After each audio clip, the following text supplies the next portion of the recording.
Hello friends, బాగున్నారా? ఈరోజు మనము కాకరకాయ పచ్చి కొబ్బరి ఫ్రై చేద్దామండి. ఇక నేను 4 కాకరకాయలు, 2 ఉల్లిగడ్డలు, 3 పచ్చిమిర్చి, పచ్చి కొబ్బరి అండి, అది కొంచెం కరివేపాకు తీసుకున్నానండి. వీటిని మనము ముక్కలుగా కట్ చేసుకొని పెట్టుకుందామండి. ఇప్పుడు కడాయిలో 2 స్పూన్ల నూనె వేసుకోవాలి. స్పూను పోపు దినుసులు వేసుకోవాలి. కొంచెం కరివేపాకు,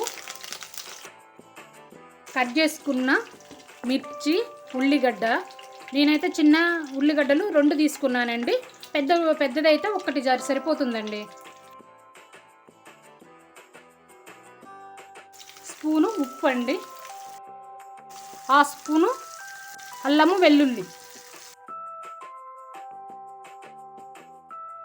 1/2 స్పూను పసుపు,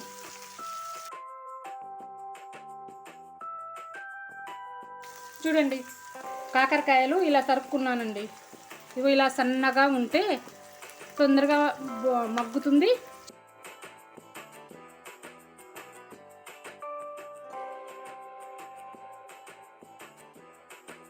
మూత పెట్టుకోవాలండి. ఒక 5 మినిట్స్ ఆగినాక మళ్ళీ కలుపుకుందామండి. 5 మినిట్స్ అయిపోయిందండి. చూసారు కదా, కొంచెం కలర్ చేంజ్ అయిపోయిందండి. ఇప్పుడు 1/2 స్పూను కారం ఉంది. ఎక్కువ తినేవాళ్ళు కొంచెం ఎక్కువ వేసుకోవచ్చు. నేనైతే కొంచెం తక్కువగానే తింటామండి, అందుకని కొంచెం తక్కువ వేసాను. కొబ్బరి పొడి అండి, కొబ్బరి పొడి వేసి కలుపుకొని మూత పెట్టాలండి. 5 నిమిషాలు మగ్గిందండి, అయిపోయిందండి.